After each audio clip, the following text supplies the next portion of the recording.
On the fourth panel, which is entitled Data as a Driver of Social Innovation, we have Lillian Corral, who's the Chief Data Officer for the Office of Los Angeles Mayor Eric Garcetti. We have Michael McAfee, who's the President of PolicyLink, and Clarence Wardell, the Director of Repurposing for Results and the former Director of the White House Police Data Initiative. And I have the good fortune to moderate this panel as well. So while I'm talking, we're going to have our tech folks help put on microphones for the new group, and then they're going to join. But what I thought I might do is to talk a little bit about data once again, and thinking about what potentially needs to happen in the health field to help drive social innovation. What about local health data? Bill Vega put up a slide that had things split up into 15 areas. You notice they were quite strange in terms of how the geography was measured. If you would have called number 8 South LA, people who know South LA would that's not really what I envision as South LA. And so one of the conversations that's come out in the health field is that we might need better local health data. What we do know to be the case is that most health data are available at very large geographic scales. You might have county, you might have some sub-county aggregates. Our own LA Public Health Department does things in terms of the spas, as some of you know. You might even get some health data in terms of zip codes. Many practitioners argue that we need to do better than that. If we're going to allow communities to advocate on their behalf and to note where the outcomes currently are, then we need to have data that drops to the community level. But there's a fear in this space that perhaps is a bigger fear than in other spaces, is that we have to protect the confidentiality of those who are living in particular places. So with that context, what do you do? Well, one option is to just look at the pyramid that both John Moon used the pyramid, Bill Vega had a different shape there for us, that said, well, social determinants of health is 40%. You know, if you move up the pyramid, then you have built environment, that might be another 20%, but it takes money to get to the nicer built environment, so maybe it is all that. And maybe all we have to do is just focus on social determinants, and maybe we don't need to actually have local health data. So that's one way to go, is to focus on that. Another way to go is to try to use local data that it proxies either geography or something else, and I'm going to talk a little bit about some of the childhood obesity data, not perfect, but that's available through our schools here in California. Or we might actually, at this point, use statistical models to try to attribute population-level health data to local areas. So those are some options in front of us. Tell you a little bit about the school data that's available for those of you working in communities. There's something called fitness grams that students who are in the 5th, 7th, and 9th grade take. It's actually quite good data on childhood obesity that is collected. It doesn't actually come out exactly in that form, but it's still a very useful form nonetheless. What it tells us is whether someone is a very high health risk, whether they need improvement, whether they're in the healthy fitness zone, or whether they're very lean. So it gives us these broad scales, not quite the BMI measures that we're used to, although those data are collected. When you take those kind of data, we might be able to do a little bit better than our SPAs, our health data that we get from our public health agencies.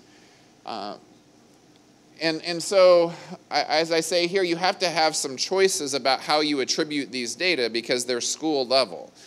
Two choices one could imagine are to actually just look at the neighborhood the school's in and say that's the characteristics of that population in that place. Or you could do some kind of algorithm to smooth these data across space. For the map that I'm going to show you here, what we did is just to say if the school is located in that place, then we're going to attribute the population characteristics to that place. And so you're going to see some holes here, and the holes are there because there isn't a school in that particular census tract or census block. Yet it still tells us something about where students are in the healthy fitness zone or not in the healthy fitness zone. And so you might be able to do some community planning around that. And if you go to some of the neighborhoods that I've highlighted in a couple of previous slides, you see some things that pop out, somewhat dramatically, and that in a place like Watts, there is a very small percentage of children that are in the healthy fitness zone. In Florence and Koreatown, there's some mix, and Koreatown has some places with pretty high percentages, neighboring places with pretty low percentages. These are schools that are adjacent to each other that have this disparity here. And then again, the holes are places where there aren't schools located in that particular census tract. So this is data that gives us something better than we maybe had before, but it might feel still incomplete. So the other approach that is out there is this really ambitious project by the CDC, funded by the Robert Wood Johnson Foundation, called the 500 Cities Project. And given the need to know much more about the broad set of health conditions that it might operate at the local level, this project, and these are the quotes from the website, I'm not going to read them here, really is trying to provide small area estimates of what you might expect in a particular geography. What's interesting, of course, about this is that it's only going to be as good as the model that you're going to use. However, it again enables us to kind of see through a lens of a lot of different kinds of health conditions. There's actually 27 available that they can look at. And you can go to the website and basically do this kind of analysis, create these maps yourself. You might be interested in asthma prevalence by census tract, right? And there we can see certain neighborhoods are popping out, and in fact that actually maps in some of the corridors exactly where we saw high poverty. Others, you're perhaps not shockingly, if you live near the port and near that transportation corridor, you're going to have a lot higher asthma prevalence, and you can see up these transportation corridors as well. You go to the neighborhoods that we've been looking at, you see the highest asthma prevalence in Watts and Florence.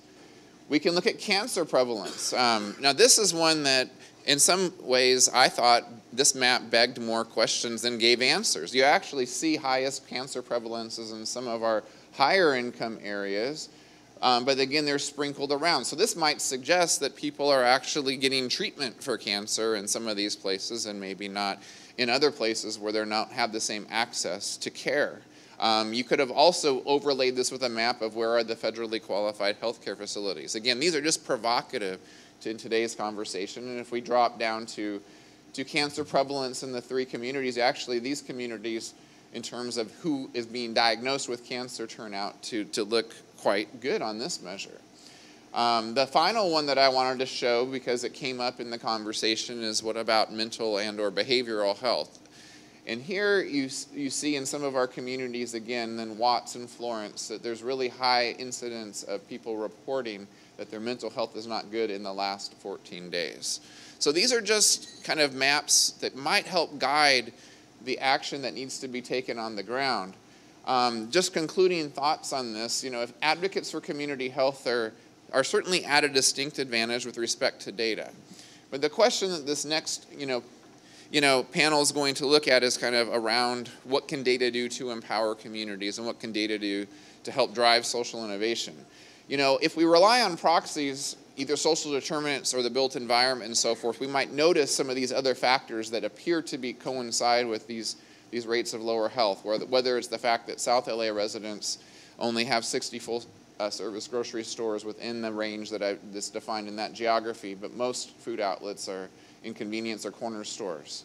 Where I really want us to get to in this conversation is to answer this question: what data are needed to provide a generative environment to spur social innovation and to drive community empowerment? And with that, I'm going to change hats.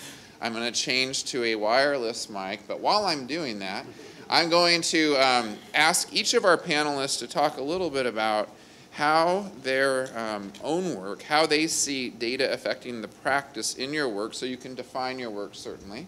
And in Clarence's case, I had met him when he was working with the White House Police Data Initiative, so I've asked him to also speak on that in addition to his current work. And then in their context, define what you mean by data. Good afternoon, everyone. My name is Lillian Corral. I'm the Chief Data Officer for the City of Los Angeles. First, I'll start by asking how many of you even knew there was a Chief Data Officer in the City of Los Angeles? Oh, good.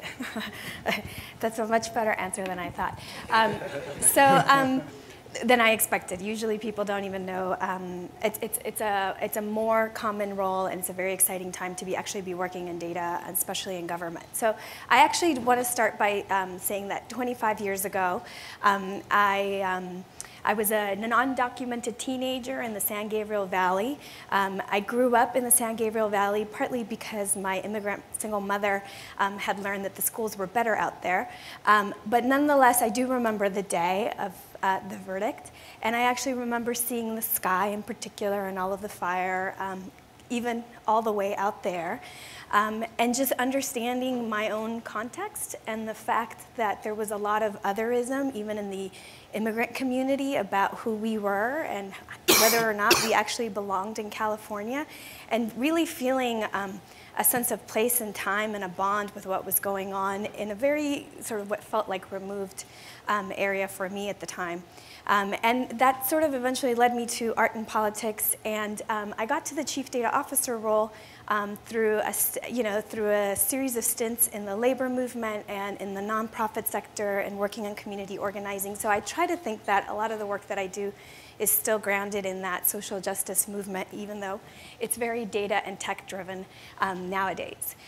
So one of the things I wanted to sort of talk about, or I wanted to make sure was shared with you all today, is the city's own efforts around open data. It wasn't happening 25 years ago, and it's something that actually that technology has enabled, which is that it's really allowed government, especially political leaders who want to engage in transparency, open up the city's data and information in ways that allow you to do a lot of what Gary has shown today, right? But historically, the government has shared information in bite sizes, in PDFs, in aggregate forms that they control, that we control.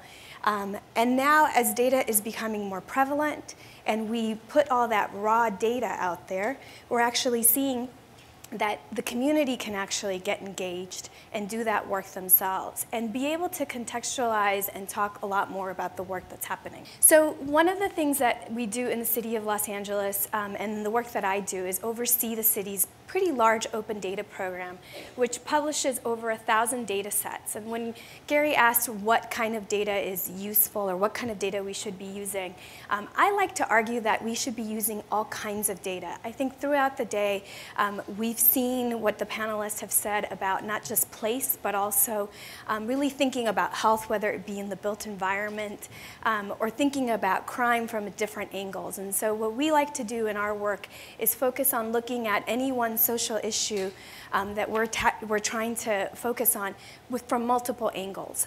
We want to focus on creating a data experience where you can commingle any kind of data set, whether it be every single street pole in the city, which we actually have available, and mix that with crime. Every single crime point over the last 6 years is now available in the city's open data portal. And then you can actually mix that with sense of safety, or perhaps even walkability patterns in the city. And that, we feel, is actually what can drive social innovation when we commingle and collaborate around different data points to try and look at an issue. One of the big components of open data is really trying to do civic engagement and engage not just your traditional researchers and journalists who use a lot of government data for accountability purposes, but really try to engage with community. And so one of the things that you'll be seeing more of, at least from the data side in the city's work, is actually allowing citizens to create citizens accounts. We're going to be rolling out a program where we actually work with nonprofits so that we can use our data and our platforms as a way for you to start to collect, analyze, and develop your own applications of what that data can look like in your community. And what we're hoping, as that more of that data is shared publicly, not just ours, but the ones that communities and nonprofit organizations are collecting, that it sort of begins to create that iterative innovation factor where there's no one person that can come up with the solution to anything, or the iPhone just wasn't invented overnight, right? It required a lot of iteration, and one of the things that we really strongly believe in is that social change requires a lot of iteration. And so as much as we continue to put analysis out there and then share it so that somebody else can take that analysis and put their own perspective on top of it and then share that, the more that we continue to build upon all of these iterations, that's where social innovation actually can happen. Good afternoon. Happy to be here. As Gary mentioned, we met probably about a year-ish or so ago in a different capacity. At that point, I was working with the Obama administration on a few initiatives, one I'll speak about shortly. End of January, left the administration, took about 2 months off, and have now been in a new role with an organization called Results for America as the director of what we're calling Repurpose for Results, specifically supporting Bloomberg Philanthropies' What Works Cities initiative. And so part of that is a goal of working with 100 mid-sized cities across the country, so capacities or populations between 100,000 and 1 million, to help build their capacity to use data and evidence for decision-making, community engagement, and then how do you drive the use of evidence-based policy and programs through that lens at the local level. And so we've seen a lot of great work happen in places like New York, Chicago, LA, DC, but what does it look like once you start to try to translate that work and do it at places with smaller populations, less resources, et cetera. And so it's a little bit of work that I'm involved in now, so very excited to be working on that. I'm going to talk a little bit about kind of a specific data set or set of data that we were working on at the White House around police-citizen interactions. And so this data set in particular, my time working with the administration started as a Presidential Innovation Fellow in August 2014, actually September 2014, and I'm referencing August because that was about a month to the day after Michael Brown was killed in Ferguson, Missouri. And so that whole fall, as folks remember, this notion of police-citizen relationships, particularly the relationship between police and minority communities, had kind of reared its head again in probably the biggest way since '92, right? And so one of the issues that quickly found itself front and center on the president's plate was how do we get our arms around this and what can be done at the federal level, and particularly from the White House, was the country's eyes were looking at the president to do something, but knowing that the levers of power, particularly around the law enforcement, a highly federated law enforcement system, are pretty muted, right? And so you really need a lot of actors in the space, particularly you need Congress moving to make some of the changes that people quite frankly asking for. But early on, the president convened this task force on 21st century policing, a task force of law enforcement practitioners, academics, community organizers, activists. They did a listening tour across the country to look at and try to figure out what are some of the ways that we can start to move forward as a nation and as local police departments and cities to start to rebuild some of that trust and the relationships that had deteriorated over decades, quite frankly. And so that task force came back with a slate of 59 recommendations. 14 of those recommendations dealt specifically with this notion of using data and technology to improve police community relations, to build accountability, and to engage. And it's also worth noting that so we remember at this time that a lot of the conversation nationally, one of the main issues that activists were raising actually had to do with this issue of data, right? And I'm sure folks in this room are familiar with the conversation that happened around the lack of officer-involved shooting data at the national level. And it was actually quite interesting that many of the activists got an audience with the president in the Oval Office, and this issue of data came up. And I wasn't in that meeting, but from the readout, a lot of what I heard was this was one of the real issues that resonated with the president. He was quite frankly surprised, I think, like a lot of us, that we just didn't have this data set available at a national level, right? And so some of the work that we started to do was we couldn't, you know, the White House does not have the power by fiat to say, every police department around the country, give us your data, right? And so, but what we could do was at a high level, one of the advantages that we have there is we could start to look around the country and see departments who are already doing this work and basically try to galvanize a community of practice, bring those folks into conversation with not only one another, but in many cases with the local tech or data capacity in those communities. And so you'll see here, we started to look around the country and we saw several departments starting to do some of this work on their own. So there was Dallas Police Department in December of 2014 Chief David Brown had released 12 years of officer-involved shooting data at a very detailed level. We had Seattle Police Department was trying to get their arms around body cam data and this notion of transparency and redaction of video. So they held a hackathon with the local community there. And so we started to see a few departments around the country doing some of this work. And so we invited those departments and some that we had early conversations with to the White House, along with technologists, researchers. And you'll see we wanted to see if we could shift the paradigm from pre-August 2014, if you were to go into a police department around the country and say, give us your data, not only give us your data, make it publicly available, disaggregated in a machine-readable format, you'd have been laughed out the room, right? And at the very least, the only type of data that was even available within that realm is crime data, and even that is not very good and not very ubiquitous, right? So we wanted to see, could we get a coalition of the willing together to start to make pledges and to do this work and to be more open and transparent? So we had about 16 agencies there. You'll see on the side, if you can make that out. We actually had LA County Sheriff's Department and LAPD both at the table that day, in part because they had such strong data capacity here at the local level. And so coming out of that, we had commitments from 16 law enforcement agencies and cities. We were able to eventually get up to 22 by the time the president announced this in May 2015, to essentially commit to releasing at least 3 data sets around police-citizen interactions. And so what we wanted, we were interested, yes, in the officer-involved shooting data, but the thing I think many of you know and what came out of the DOJ's Ferguson report, and really, you know, if you even go back to '92 in LA, it wasn't just that one particular incident. That incident was the spark for things that had been building up a long time, right? And so a lot of that was, what does day-to-day interactions between police and citizens look like? Traffic stops, traffic and pedestrian stops, what else am I forgetting? Community engagement, so times when officers are in the community, use of force incidents, complaints against officers. So all of these other data sets that start to speak to that relationship that aren't just about officer-involved shootings. And so we asked departments to basically pledge, be a part of a community of practice, and commit to opening up these data sets. And so from that point, we had 22 that launched with this. They made these pledges publicly. We helped kind of convene this community of practice, did phone calls weekly to check in. They were able to share out across themselves on the challenges they were having, and really tried to help seed this community. It eventually grew, by the time I left the White House, to 134 law enforcement agencies sharing, who had released at that point over 200 data sets. And I would encourage folks, they actually, so the Police Foundation, we had transitioned some of this work to the Police Foundation. They've just relaunched their site actually today. You can go see that at policedatainitiative.org or follow their Twitter account at, I think it's Police Open Data, at Police Open Data.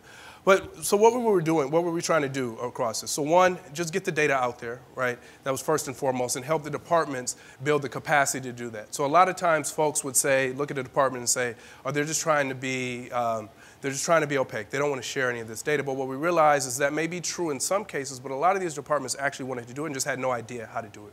So one of these pieces was, how do we build that technical capacity and get them the resources to do it? And the other piece, though, in our push for this was the data is only a small piece of the issues between police and communities. But what if we could use data not just as a lens for analysis, but as a lens to drive dialogue and build interactions at the local level? And so this was one of the events that we helped pilot early on that we were actually just quite proud of. If folks know anything, New Orleans Police Department is probably one of historically been one of the most notorious police departments in the country. It's coming out of consent decree. They were one of the first to sign up. And so here you see they actually were, their chief information officer, their police chief had pledged to release this data. And so what they did before they actually released it to the public, they had a data preview event with the Operation Spark group here that was young students from the lower 9th Ward who were learning how to code, and what they were doing and learning how to do this data analysis, not on just these arbitrary data sets, but on data about their community, with the police chief there to answer questions, with some of his patrol officers there, and with the city CIO, right? And so the great thing, we didn't get any apps out of that. We didn't get any deep analysis out of that day. But what we got was the beginning of this dialogue and this conversation, really for us a model for how some of this work could happen. So we started to see similar events in Orlando, Florida, Indianapolis, Louisville, Baltimore recently did one. And so just to start to prime kind of this innovation piece, and really as data as a driver for social innovation in a lot of ways. And the piece I started out with and what I'll leave with is, what we really wanted to do was start to build a community of practice and a coalition such that we could start to shift this paradigm where we get police departments and chiefs that when they hear data come up, and they hear this open data come up, they know what that means. They believe to their core now that that it is part and parcel of being a good police force. And so that's the long-term objective that we have. We're starting to see some of that. It's still a long way to go, but we're excited about the momentum that we were able to generate there. I know we're living in kind of a different world than we thought we might be living in right now, but I think because that work is happening at the local level, it wasn't pledges that these communities made to the White House, it was pledges they made to their own constituents and the people they were serving, and so I think we'll continue to see a lot of that work moving forward. So. What I wanted to do was to share a couple of points of what we're learning about how data needs to be married to drive community change. There's a couple things that we're learning. The first is that data can't be decoupled from the leadership function. Data can't be decoupled from the leadership function. Too often people are having a conversation about data and they get intoxicated by it, but they actually have no intention of doing the work. And so one of the things that we've learned in trying to secure promised neighborhoods is that if we're going to be successful, this is the system that we use to kind of move from just having a conversation about data to helping to design a federal program under the Obama administration to pumping more than $1 billion into communities to build cradle-to-career systems. One of the first things that we learned is that if data without data absent of having a disciplined approach to move from talk to action means you'll probably keep repeating the mistakes of the past. So for us, one of the first things we had to learn was, if we're talking about large-scale community change, what have we learned from all the mistakes and successes of the past, and what do we need to do different? I often use the analogy of being a coach. Imagine a coach that can't articulate the offense and defense they want the players to participate in. They struggle. Well, in many cases, data is the same way. We look at it and we say, oh, it's awful. And then we just call 100 folks in the room to start meeting, and they actually have no connection to a result, no connection to a measure of progress. So people instantly get frustrated and start trying to move away from the table. So this is why, for me, data has to be connected to the leadership function. But in addition to being connected to the leadership function, leaders have to have a consciousness about equity and what does that mean to live it out. So let me explain what I mean by that quickly. We think data should be used to help us form sense-making around what journey do we want to be on to achieve a certain level of results. And for us, what this is about is setting a container so it's absolutely tight so that we can do the fundamental task of leadership, which is to align contributions. We believe if you can't articulate these first couple of things and really have buy-in, you really aren't ready to do work, which is, can we declare the population we want to be in service of? It's great to look at data, but can we actually get clear about the population we're going to own and be in service to? Can we call out a couple of results that we want to see in a place? Can we actually declare a couple of measures of progress? Set the baseline for those measures of progress. Weave in what the evidence tells us will work, as well as our professional judgment. And this is often an important step that folks skip over because it's easier just to move down to the programmatic work and not do that. And when we see that happens, we always see people come back 2 or 3 years later and have to clean up the bad practice. So what I want you to think about is the job of leaders is to set this container so that we can bring people into a room, make collective sense and commitment of the journey we want to be on, and then begin to get people to align their contributions to craft the right mix of solutions. And for PolicyLink, the right mix of solutions includes families, programs, policies, and systems. Data isn't about community engagement. For us, contribution is. We should start with communities owning a contribution just as much as a policy organization would, a nonprofit would, a community group, or anyone else. And so, for us, if you really want to see community engagement, you'll see family members owning their own contribution to an indicator. If it's third grade reading, you shouldn't see more nonprofits in the room talking about third grade reading than you see parents.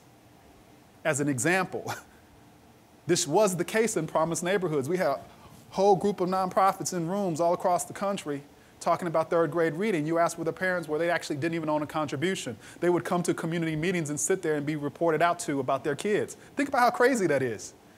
These are their kids.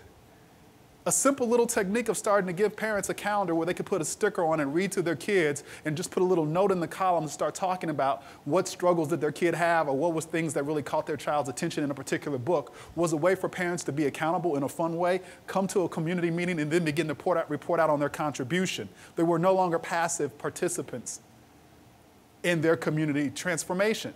They actually were owners of it.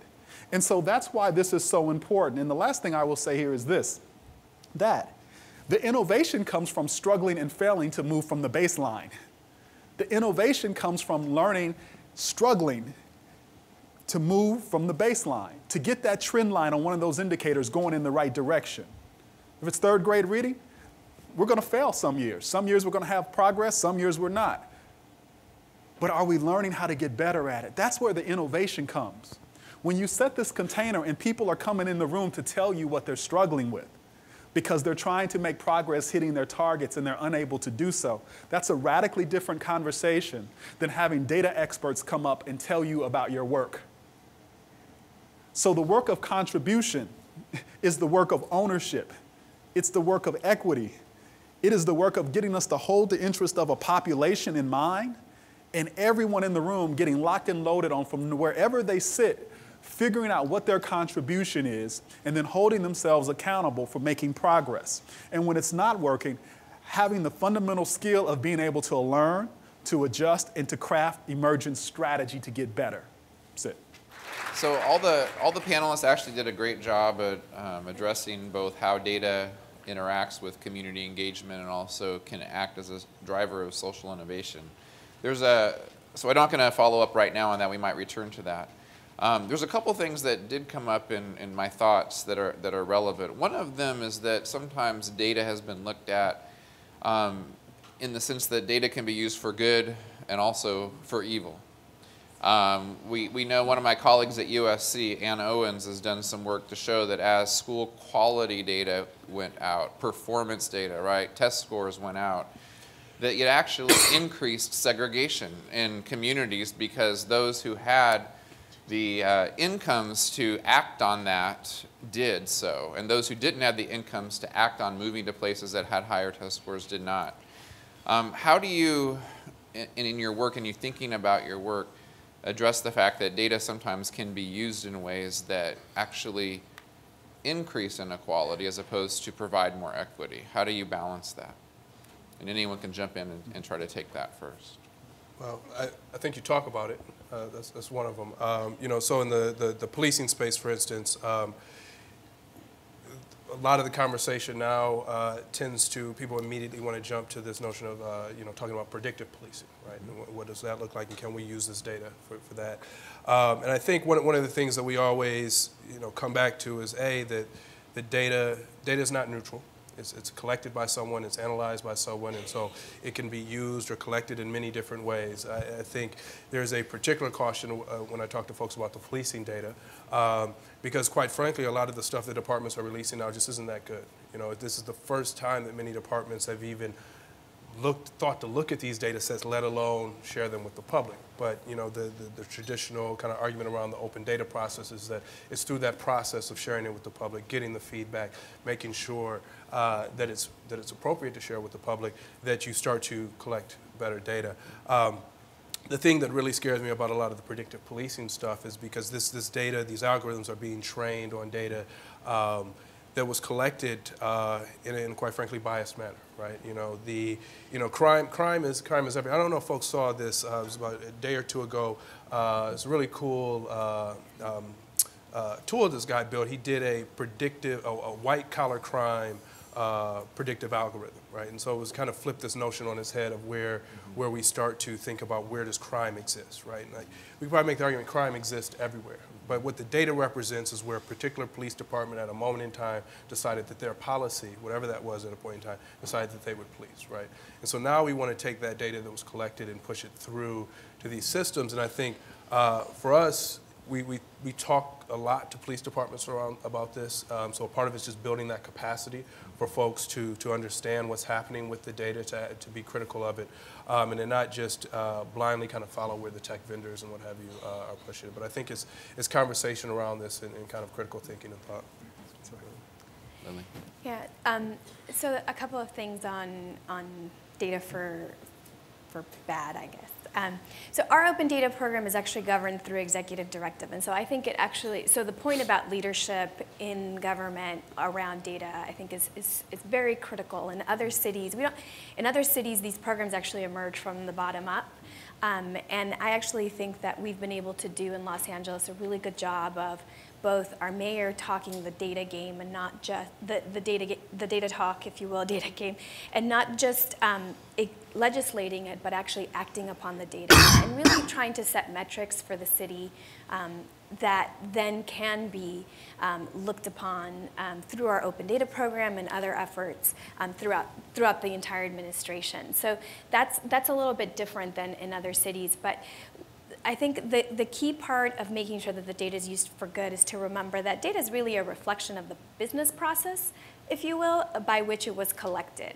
And so it's really, so sometimes, folks will look at the data set and find things that are missing or say it was collected in a certain way and then kind of just ignore the fact that there was something happening when all of those data points were collected. And I think when you actually can look at data from that standpoint, you actually start to understand some of the context for the collection.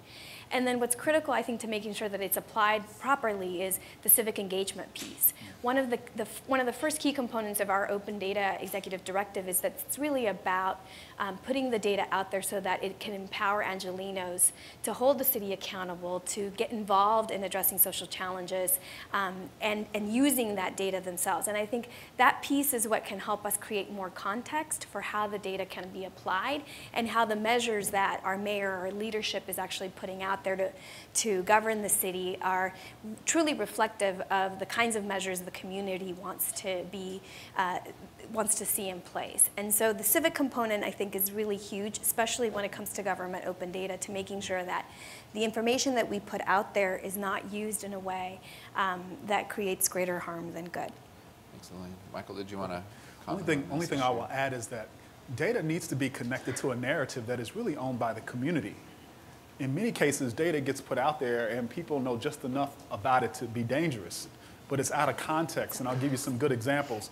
For example, in the Promised Neighborhoods work, when you talk about community change and in third grade reading, program officers all the time would say, I expect to see change tomorrow. But the reality is they never talk to a teacher about what's a reasonable rate of change. If you're dealing with kids that are already 2 or 3 years behind, what should you expect to be progress? That type of context is critical to know whether you're making progress or not, but that is rarely out there. And it's rare that we're given, for example, nonprofits and community members to express that point of view about whether progress is being made or not. And so what we needed to do at PolicyLink was to actually partner with Mathematica Policy Research and really do some phenomenological work to start answering some of these questions like, how long does it take to make change? What's the context? As a way to provide air cover to folks doing the work on the ground. So it's just something to think about, that if you're going to just put the data out there, we also have to help people understand how to make sense of it in a way that is productive, because expecting just a trend line to just go up forever is inaccurate. Expecting 30 to 40% leaps usually means folks are lying. And so that's what I mean when I say context. So the best way to help make sure this data is used right is for community to own the narrative and for us to help shape it with them. Well, Clarence, you spoke a little bit about some of the challenges to bring these police data to light. I think maybe I'd ask the panel to think about broadly, what are the set of challenges to both bring data to community that operate, maybe technological challenges, maybe it's cost challenges for some of the smaller cities that you're working with, Clarence. What about also the political realities that we face? Meg brought up the political realities in her work this morning, so I wondered if all of you could comment on both the politics, the technology, the cost, those issues to take these next steps. I'll just talk briefly. I think the politics is a really big one that you hit on. For many of the police chiefs, some departments I'm still talking to that never quite came on board, their biggest concern was how this data would be used against them, right? And whether or not, they knew as soon as they put the data out there, they knew what the headlines would be. And we've seen it as more and more data sets have come out around officer-involved shootings, even at the local level. If a police department puts out data around officer-involved shootings, I can tell you what the headline will be in the paper the next day. More black men are killed than any other race in the city, right? And so we've got that out the way. I think we're all pretty set on that.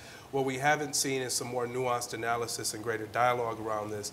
And I think in part, we need to start to hold into account journalism as well. And so to have to push them to move past just the sensational headline and to say, let's be, this is your community as well. Let's be fair partners here.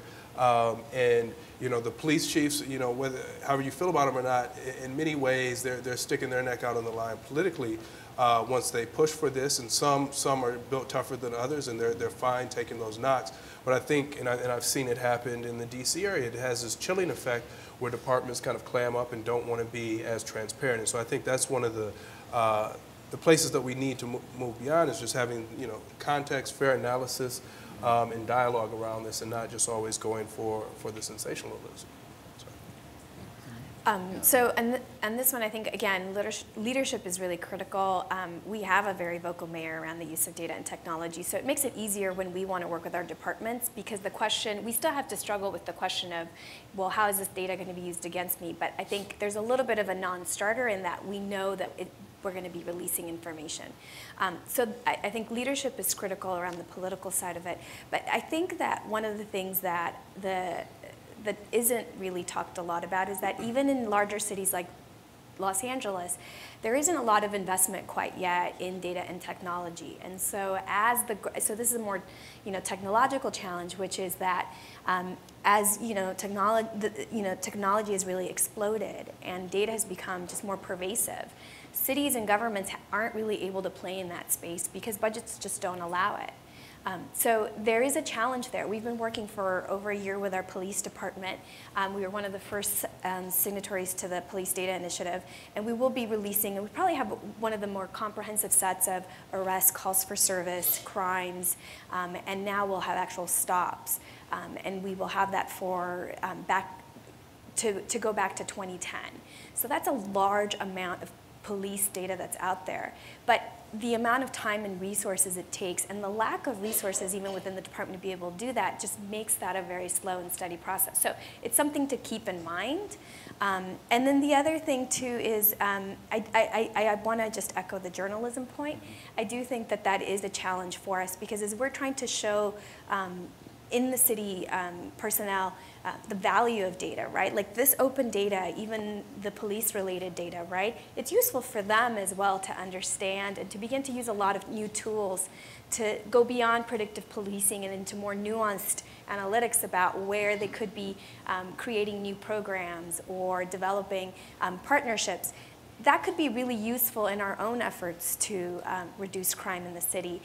But as we're trying to make that argument, it's really hard when the narrative always becomes about, the focus on increasing crime or the police-citizen interaction. And so I do think that it's a challenge there for those that are trying to work within city government to push data, because you will be dinged. You know that that's going to happen when the data is released. So it's a little bit of a tension, but we still kind of work through it. And I think you're seeing a lot of cities across America actually make this data much more available, and it's a great example to it.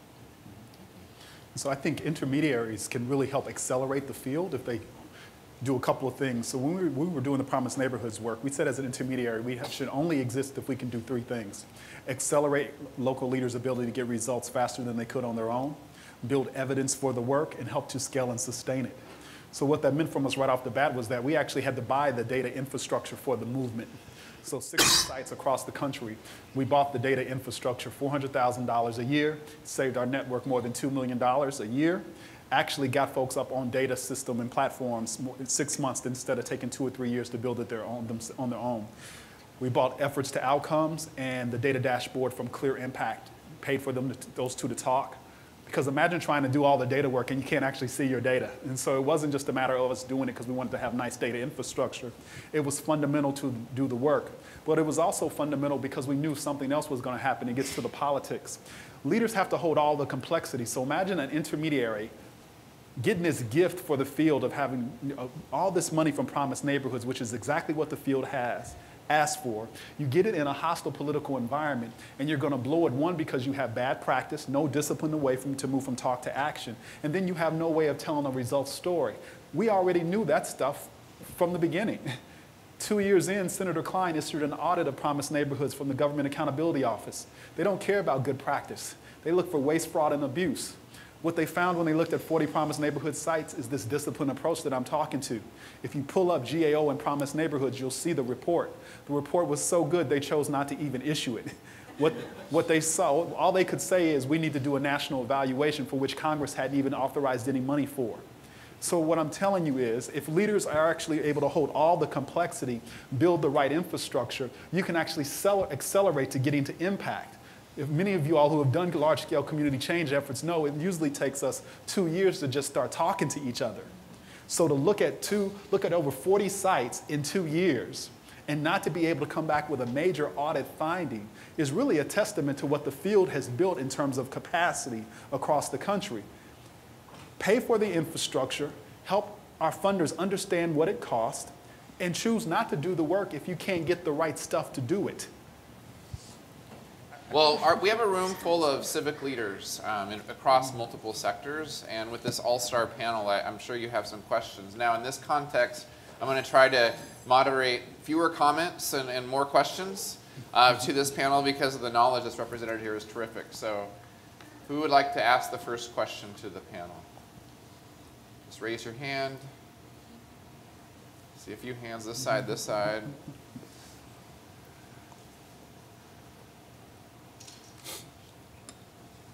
Hi, thank you. This is very interesting. I was wondering, have you traveled to other countries or seen anything like in comparable cities where they use data in a very efficient, successful way? Yes, I get to. So as part of just the growing movement of open data, we get to network a lot more with other cities, both large and small, and across the world, actually, around open data and data in general. And I'm heartened to know that Los Angeles is actually, right there neck and neck with some of the best cities in the world around our use of data and really our publishing of data as well. We have one of the more robust open data programs, and the extent of which the information we have out there is only as good as people are using it. And so I think one of the areas where we are also seeing where I think LA stands out is that we're really trying to create more of the context. We're not just releasing information, but we really are using that information both internally with our city departments to build capacity, and then externally trying to work with other groups to be able to use that data meaningfully. So, I'm heartened to say that LA is doing really well. I do think that I'll just go back to the investment piece. I do think that, Europe has greater investment in data and technology infrastructure, and then Asia and the Middle East are really pouring billions of dollars into this. And so the one, kind of tangential note that I'll make is that as we continue to propel forward into this tech world that we live in, our youth going to be able to really participate in that? And I think the digital divide and that conversation is just as important to this. Government transparency is one piece, but the digital divide is a critical aspect of that. People, the average citizen's ability to understand data and be data literate and understand privacy and understand the use of their data is going to be critical. And the other issue that we don't really get to talk about because it feels very technical and foreign is this issue of net neutrality, which is something that is going to be more and more important. Our lives, I tend to think about, are more and more digital than they really are real here in this physical space. And the more that the internet becomes tiered and restricted, the more that our own ability as a citizenry to be able to speak our voice and even use the data that government is releasing to act is going to be hampered. So those are issues where I do think other parts of the world are much further ahead in thinking about and talking about. than we are here. But I think on the use of data and government transparency in data, I actually think the U.S. is quite open. I don't know if you would. Agree. All right. I think there's a question next over here. Hi, I have a quick comment, I apologize, and then a question. I want to just thank you for bringing up this notion of data not being inherently good or even neutral without regard to how it might have been the methods of collection or analysis, because I think that's a really important point. My question is around, I'm sure you're all familiar with Steve Ballmer's new project, USA Facts. It's around creating a comprehensive database for government spending and revenue. Is there a greater role that either nonprofits, business, social entrepreneurs can play in data collection and analysis, or does that bring its own set of problems?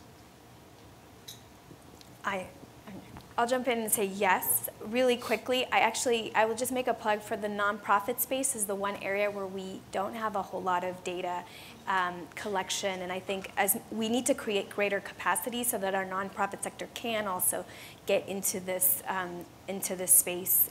And then the private sector data sharing is actually very, very limited.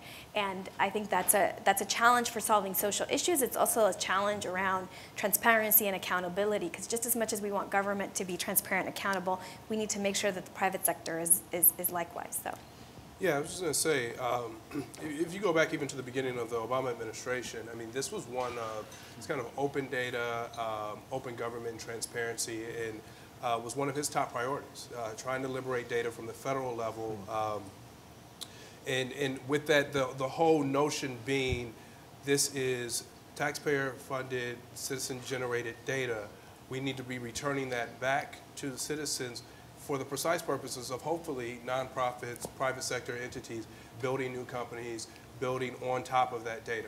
We've seen, the weather industry is probably the biggest one, and weather.com, Weather Underground, all those, where that's whole industry fueled on government collected data, right? And so his bet was how do we seed these other fields and areas through these different types of data sets? I think, the data kind of, is the quote unquote easy piece, right? It's then how do you create value on top of that? And I think that's not necessarily a place where I think government should be doing some of that, but it's very limited capacity to do that. And I think that we need both a robust private sector and nonprofit sector building on top of these data sets. So two things that I would add. I would say the first is to actually think about how do you join with folks who are doing work so that you're actually starting by collecting data that is actually needed to actually move the work forward. This whole notion of government and private sector collecting more data, I totally agree with.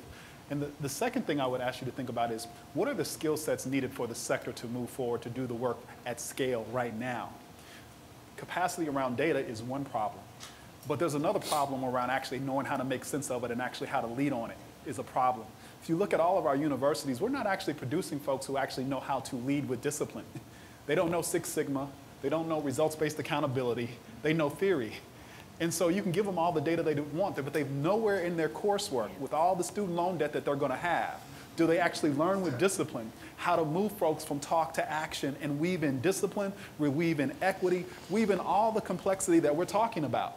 So what I would hope that we start doing is not decoupling these conversations around capacity and infrastructure separately, but forcing people to deal with it all. Absolutely, we need data. It's a piece of infrastructure critical for the sector, but it's also critical that you come up with these other competencies. We have an army of folks out here who actually know how to use that data, make sense of it, and then inspire folks to take action.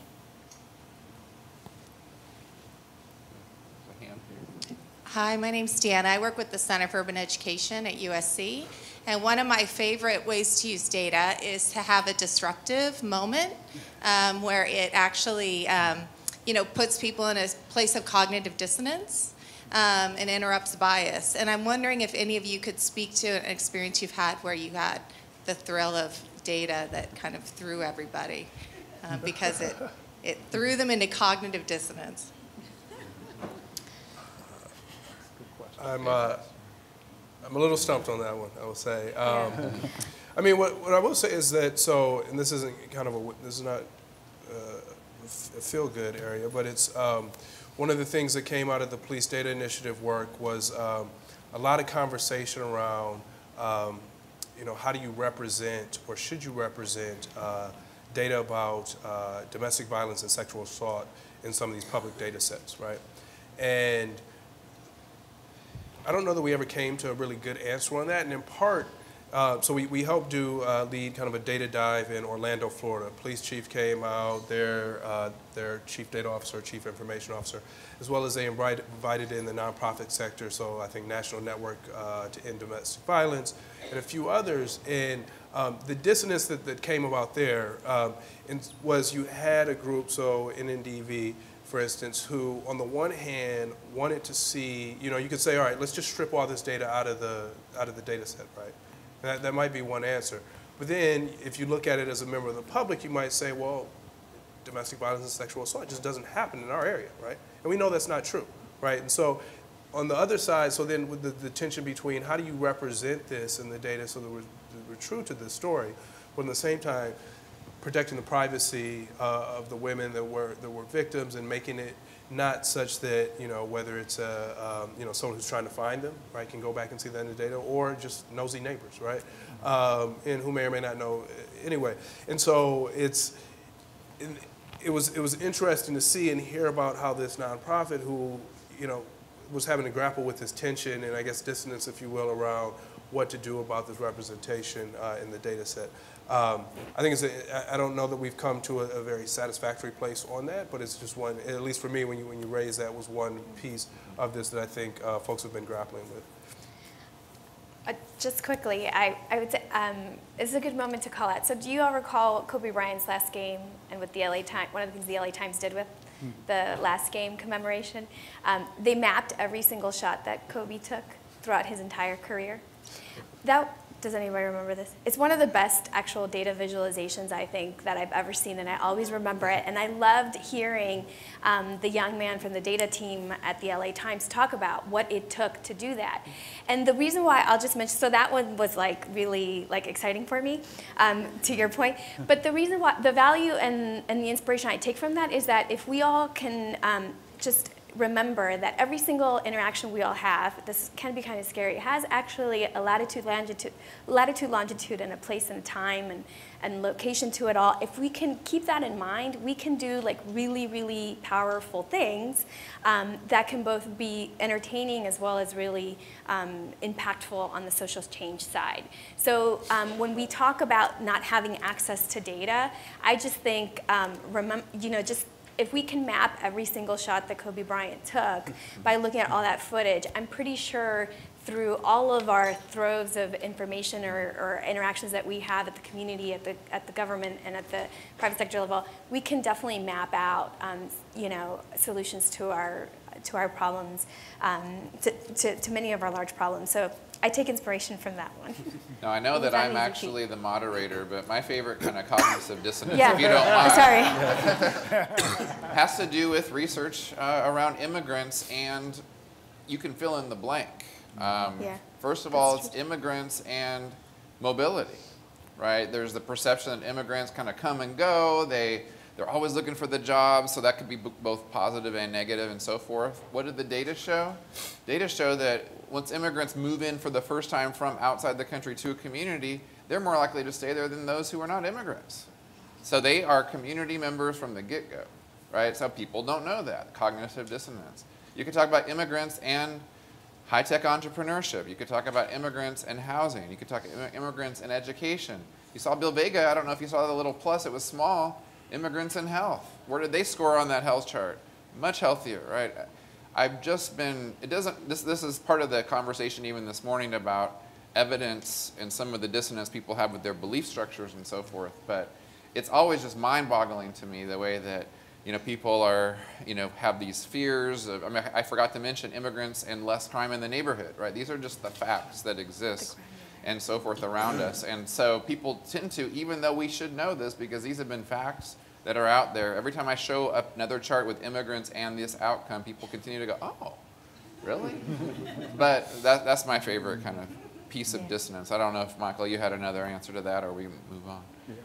One example would be an organization that was really good at what it does. one of the indicators in promised neighborhoods is that families are talking to their children about going to college.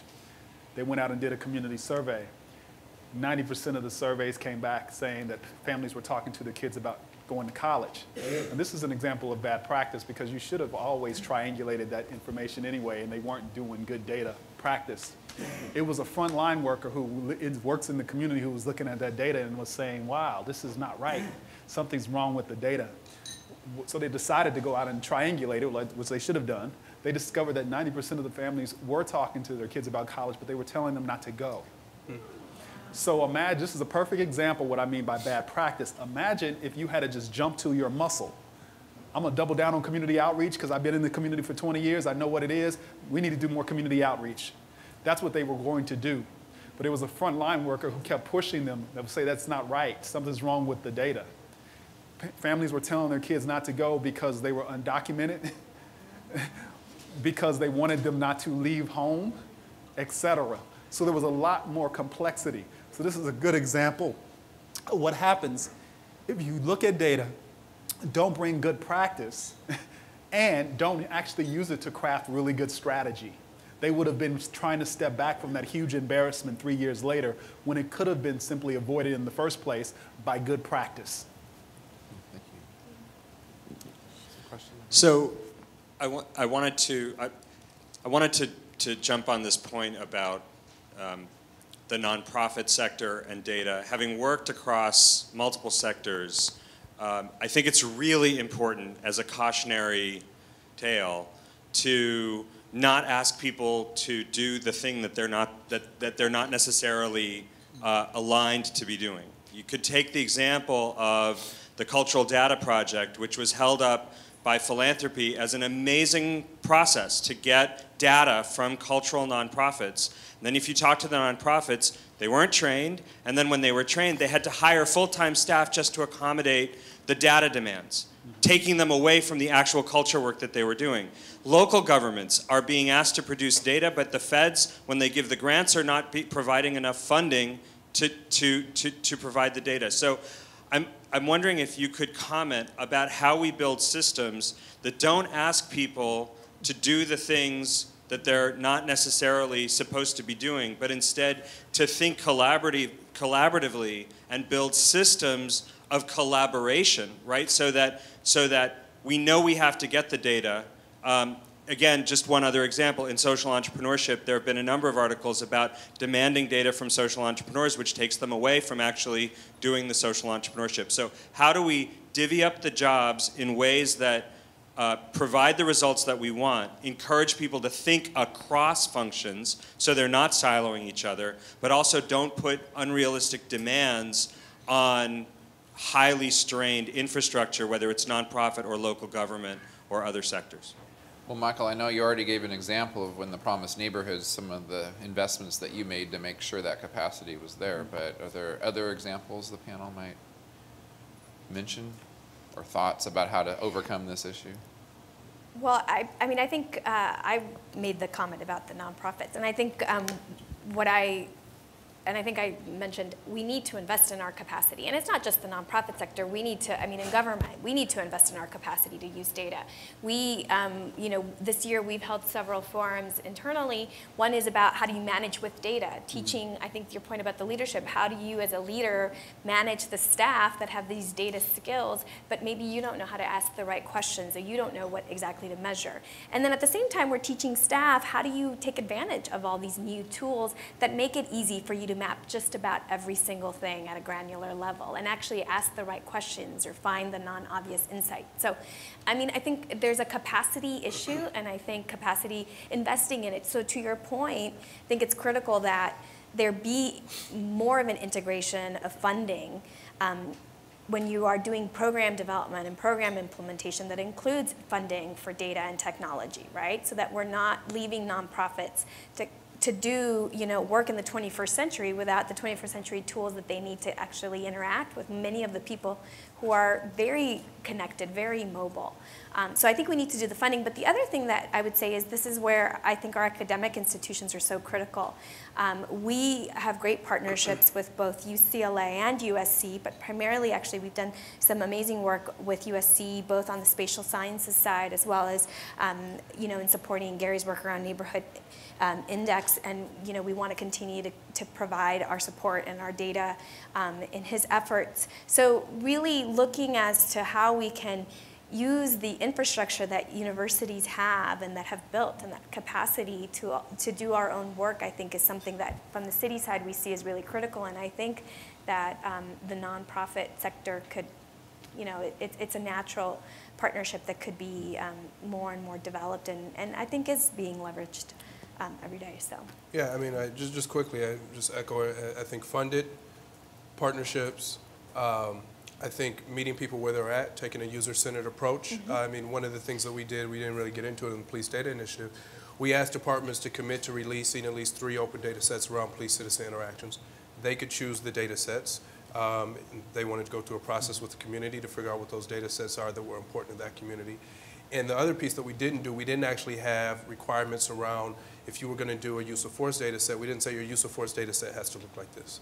And we took some knocks for that, but I would defend it as we wanted to start folks moving forward with what they could do with what the resources that they had at that point in time. And so we didn't want to put up a bunch of barriers to say, well, if you're not going to release your data and it needs to look exactly like this, then we don't want to see it at all.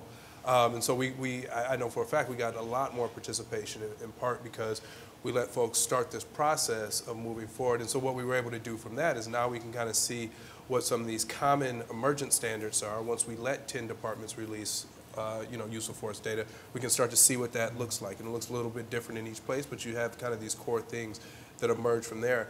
And when I say user-centered approach, one of the things, I keep going back to the police example, the reason a lot of this data isn't good is because the systems and the ways that officers are being asked to collect this data alongside their duties, to your point of actually policing, does not allow them to, the time, the space, to actually input that data in a way that would actually be meaningful to anyone trying to do some analysis later on. And that was that convening we did April 2015. That was one of the biggest complaints we heard from the chiefs in that room is that they felt they were being dictated to by the vendors to say, here's our system, you're going to use it, and your officers got to figure out a way. And so I've actually seen now some other companies who are now taking more of this user-centered approach. They've done thousands of ride-alongs with officers, and now have a system where I talked to the chief of Camden, New Jersey, who just fell in love with this new product, but they had developed it over time with their officers. And so how can you think about systems and ways of data collection that are along the lines? I think technology will make it easier, but don't, to your point, don't impede with people's kind of primary jobs, right? All right, maybe we have time for one more question. Yes, I have I guess a little statement before I make the question. I've been studying riots for the last, I guess, decade, and probably the most interesting riot is Mexico City, 1692. It was about 300 years before our riot or rebellion, and I think sometimes we just need a lot of distance. Hopefully we don't need 300 years. But the initial reaction to the 1692 riot was that it was a food riot. It was much more than a food riot. Just like what we talk about, right away when it happened, everybody was making statements about what it was. But I think it was more than just a police riot, actually, you know what I'm saying? Because I think the police pretty much took an active approach to put down the rebellion. But I guess I just want to ask the question, to you guys, how much more time will we need for people to kind of settle in and be able to tell the truth about what happened in 1992? Question.